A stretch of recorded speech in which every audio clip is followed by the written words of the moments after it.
Hi everyone, welcome back. A car accident can be a traumatic experience that includes both physical and emotional pain. It's not something most people think about and what happens next. From the physical safety of those involved to the emotional shock of being in an accident, the last thing anyone thinking about is insurance. However, once the initial shock has settled down, you will need to quickly take a series of steps to make sure your rights are protected. For those who don't know me, my name is Catherine Lee. I've been an insurance broker for the past 12 years in Ontario. The goal of my channel is to help empower you with the knowledge about insurance so that you can protect what matters most to you. Being involved in any kind of car accident is stressful and chaotic, and yet it's something that many of us will experience during our driving life. To help you navigate this difficult situation, this video has been put together a comprehensive guide on what to do in the event of an auto accident. It covers safety tips to navigating insurance claims, allowing you to protect yourself and your vehicle. So if you're looking for some advice on how to prepare yourself for worse come to worse, definitely stay until the end of the video. This video is meant to guide you, but each case scenario can be different. Always refer to your broker, agent, or insurance carrier to get the accuracy of what is expected of you. So you're involved in a car accident and luckily you're not injured. You don't need the major medical attention. Once you gather your thoughts, what do you do first? Tip number 1, have a dash cam. Take pictures and videos of everything, as much as you can. You can snap the third party's license plate, driver license, and their insurance information like their pink slip. I've had clients who try to move aside with a third party, but they try to drive off. So best to capture their license plate for your own protection. Take pictures of the scene to show where your car is at. If you have video recordings of the accident, that's even better because you can show the police your side of the story with visuals. It really brings the story forward with the evidence to back up your statement. For example, it is your right of way to turn at the stop sign, but the other vehicle decided not to stop at the sign and they drove into you. At the scene, the other driver could say, "It was not your turn." Having a dash cam could help validate your story and your testimony. If the other driver lied, this would help prove your innocence. I've had a client who had a hit and run situation on a private property like the mall. There was a security camera that provided our client information of the third party with their license plate number who fled the scene. The police were able to track down the third party and we were lucky because we were able to process that at-fault claim on the third party. My client's car got repaired without a deductible. Here's typically what happens with a hit and run situation. You would have to use your collision coverage where the deductible would have applied. It's not your fault, but we can't find who is responsible for the claim. Then we would have to use your collision coverages. Insurance companies are using the honor system here by covering your car if there's a hit and run. However, you could have accidentally driven it into something and lied about it. How can they tell the two cases apart? They can't.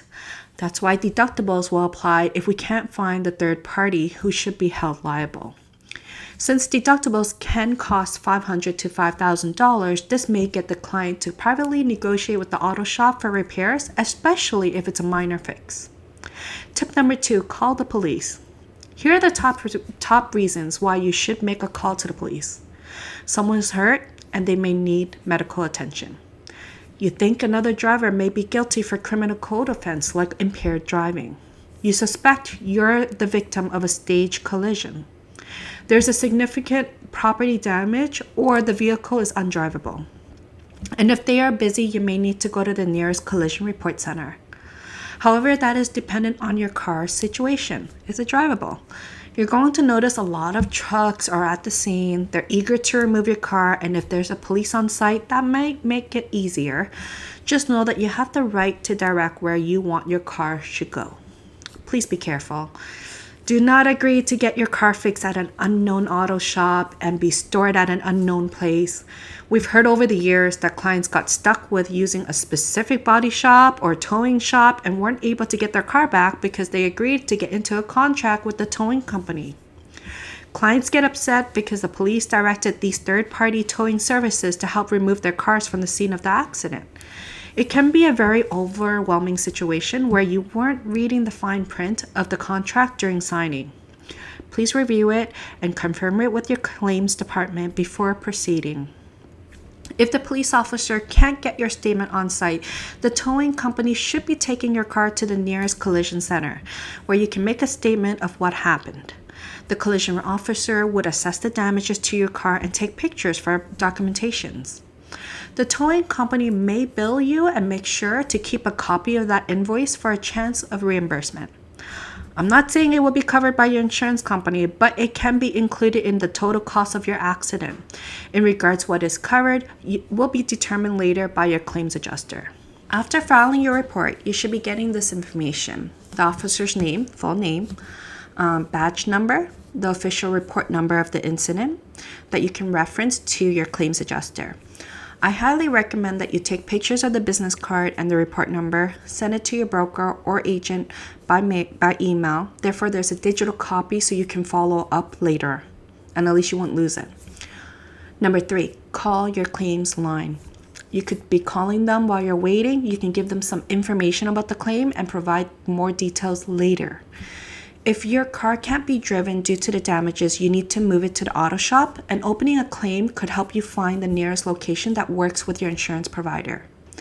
Please note, when you're opening a claim, you need to provide ideally the police report number. I understand that if your accident happened after hours, it may be difficult to file a report. For example, my client's car was stolen around midnight. She had to wait until the next morning around 8 a.m. to file the report with the police officer. Just explain it to your insurance carrier or your broker. They'll understand. You need to provide them a story of what happened, but you can help elaborate more later depending on your circumstances. Ask the claims team which car auto shop should you go to and where you can rent a car if the car is deemed unsafe to drive. They can provide you the recommendations, which they would arrange the payments made out of their account instead of you paying out of your pocket. Please note, if you go straight to a car rental before opening a claim, you would be responsible for paying the bill and submit it to the insurance company later, hoping that it would be covered. I recommend to go through the claims team before choosing a car rental or auto shop, just so that you can have an informed decision in regards of your coverage, deductible, and what's expected of you. Another cool tip, if you're getting repairs done, ask your claims adjuster when using their preferred auto shop, do they guarantee the work? For example, my brother's trunk was supposed to be fixed after his car accident. He used to press a button for the trunk to open. After getting it fixed for a week, the function stopped working. The car was approximately 3 years old, still got a lot of life in it. We were able to ask the auto shop to fix it even though the claim closed a week ago. Having that relationship with the auto shop and the carrier has its benefits. It didn't cost my brother to fix the button. If you're choosing the repair shop of your choice, your claims adjuster needs to pre-approve the cost before the repairs can start, or else you're on the hook for the repairs, not the insurance company. There are steps involved during a claim. Allow them to do these steps, or you could jeopardize your reimbursements. Now that you reported the car accident, clients look for auto rental. Usually I recommend that you call the claims department anyways. Make sure you confirm that you can get a rental. They'll arrange it for you. They'll confirm if you have coverages in place and what's the maximum coverage too. How do you know that you have a car rental allowance? Take a look at your auto policy right now. Look for the coverage of OPCF 20 and 27 under the car that was in the accident. If you got liability only, which also means that you have one-way coverages, then you won't have car rental coverages. Number 4, be prepared to repeat your story. Document, and document. You're going to have to retell this story at least 3 times. When, where, what, how, who was involved. When did it happen? Provide the date and time, weather conditions and road conditions, where it happened, intersection or approximate address. What happened? Provide a short summary, if you could, of what took place.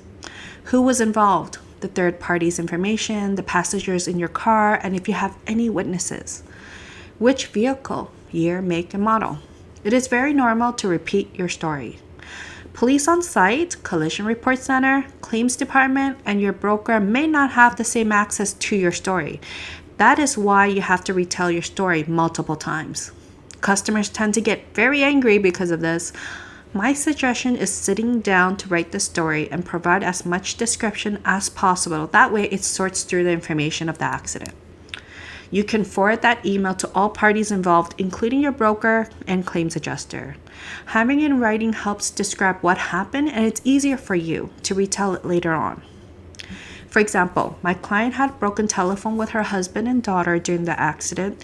She's retelling the accident and misses out the fact her daughter was the driver. She assumed her husband was driving that day. It happens. So imagine the claims adjuster catching two different statements, one written by the police and one given by the client. Your story needs to be the same, or else it raises a red flag. You could be suspected for auto insurance fraud by retelling the wrong story. We don't want that. And to protect yourself, please have the story in writing and confirm all the facts before sending it off. Often enough, our conversations are not always recorded or recalled properly. I find that having a trail of emails is safer than conversations between clients and everyone. So in my opinion, after having the conversation, write an email, summarize that call. Number 5, when in doubt, go to the government website because they have guidelines. FSRA, also known as Financial Services Regulatory Authority of Ontario, IBC, also known as Insurance Bureau of Canada. Here are some tips they wrote on their website. Do not authorize any repairs or repair the damage yourself unless the repair will prevent further damage. Do not admit liability at any time until the claim has been discussed directly with your insurance adjuster. Make no voluntary payments. Please be careful when you decide to do private deals with a third party. This happened to one of my clients where they offered the third party $1,000 cash so that they don't report this accident. However, the third party decided to file the auto claims days later so they can get accidental benefits. My client was so furious because they thought the claim wouldn't be made. Sadly, people change their minds, actually. There's nothing you can do about it. You have to prove that you made the payment, but how can you when it was cash? So please notify the claims department as soon as possible. If a crime has been committed, call the police. You're supposed to report all accidents that may cost over $2,000 to the police, according to the website. Prepare any inventory of damaged and lost property. Now that you had time to review your coverages and talk to a claims adjuster, here are 3 scenarios that I like to tell my clients to watch out for, because these 3 situations are highly known as you being at fault. Turning left. You are the one who have to be cautious. It doesn't matter if the opposing car is running a red light, you have to be cautious while turning left. Hitting someone's back bumper. You are 100% at fault because by law, you're supposed to be keeping a safe distance between the car in front of you. It's part of the driving manual of your G1. You can't blame the car in front of you for braking so fast. It just doesn't work. Hitting a pedestrian or a cyclist. You will always be at fault because it doesn't matter if they ran the red light or if you couldn't see them in your blind spot. These people do not have a metal car protecting them. If you hit them, the damages are large and you're considered at fault. There's no sympathy for you. Tip number 6, medical attention. Sometimes it may take hours or days for you to feel something is off physically. If you have any pain after the accident, please seek medical attention. Notify your claims adjuster if you require medical attention that may not be covered under OHIP. They would provide you further forms to fill out by medical personnel to seek coverages.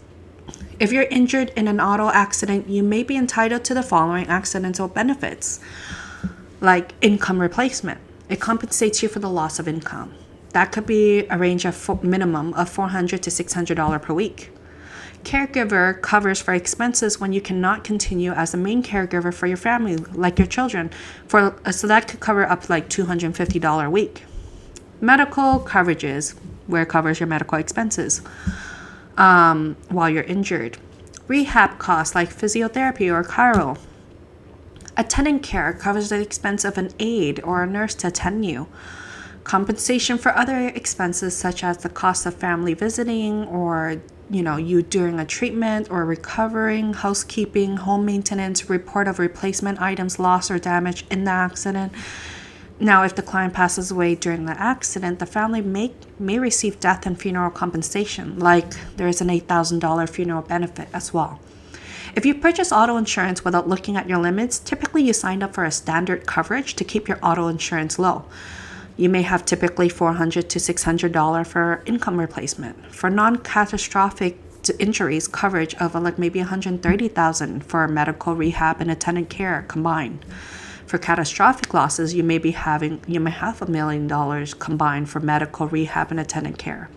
If you feel these limits are too low, you might need to discuss it with your broker to seek for better coverages and increase your limits.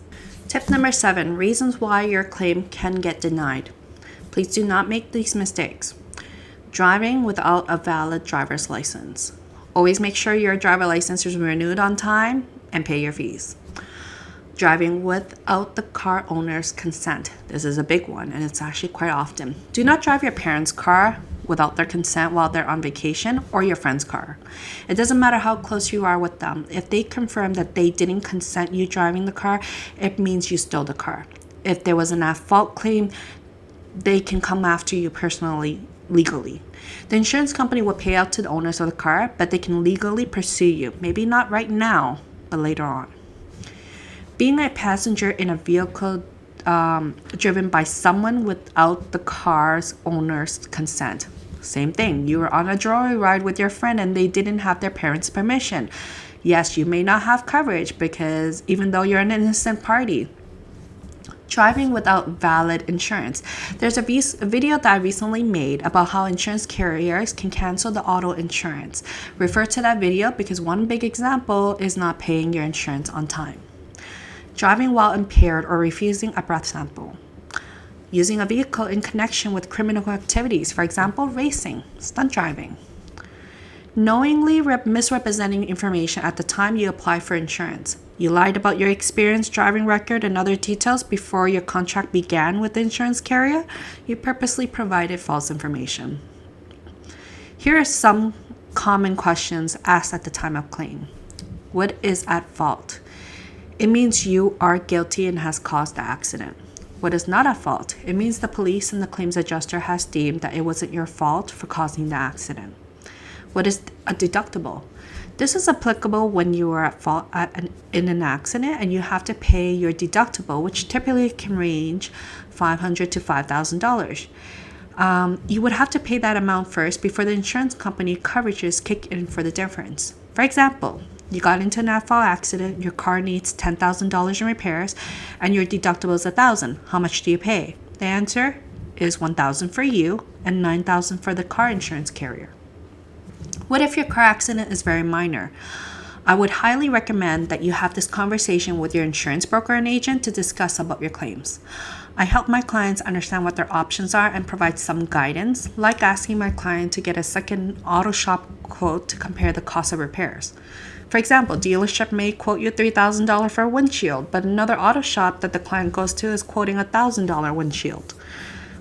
However, there's no simple solution that fits all. It would be best to understand what's expected of you and how to approach it. It's case by case. There is a new rule for accidents after June 1st, 2016 that accidents not resulting in injuries, meaning no medical attention because it's very minor, the insurer making payments and damages to each vehicle, including damages to the property, are less than $2,000 and are paid by the at-fault driver. The collision cannot be used to increase your premiums. What does this mean? It means at-fault accidents can affect your record for the next 6, 10, or 20 years, depending on the carrier you want to move to. For example, Travelers and Definity looks at 6 to 9 years. Aviva looks at 10 years. CAA looks at 20 years. Every carrier is different. But this provision is limited to one minor collision every 3 years. So if your accident at fault is under $2,000, it shouldn't be used against you. My client usually asks, how would I know if the third party didn't file repairs or accident benefits? How do we know it's under $2,000? Should I even pay out of pocket? The truth is we won't know until it's settled. It may take weeks or months. That's why you do your best, given what you know, to evaluate what works for you. No one can give you the right answer because it infringes privacy rules, and you're supposed to proceed with the claim if you feel it is financially hardship on you. The goal of the insurance is to put you back in the spot before the accident. You're not supposed to gain anything, especially when you were at fault. We can't control the third party's actions. I know this is quite a bit to pack in, but to summarize, here are the tips of autoplane. Number 1, have a dash cam, take pictures, videos of everything. Number 2, call the police, especially when someone is injured. Number 3, call your claims line to see if, to talk to your broker or insurance carrier for some advice. Number 4, be prepared to repeat your story, document, and more document. Summarize your emails. Number 5, when in doubt, go to the government website because they have guidelines there. Number 6, get medical attention if necessary. Number 7, be careful of the reasons why your claim can be denied, so please pay your insurance on time. So there you have it. Having been in an auto accident can be overwhelming, and there is a lot of things that need to happen to ensure your protection. If you have any questions to what I've said, or you want to share any of your experiences, please put them in the comments below. Thanks again for watching. See you next time.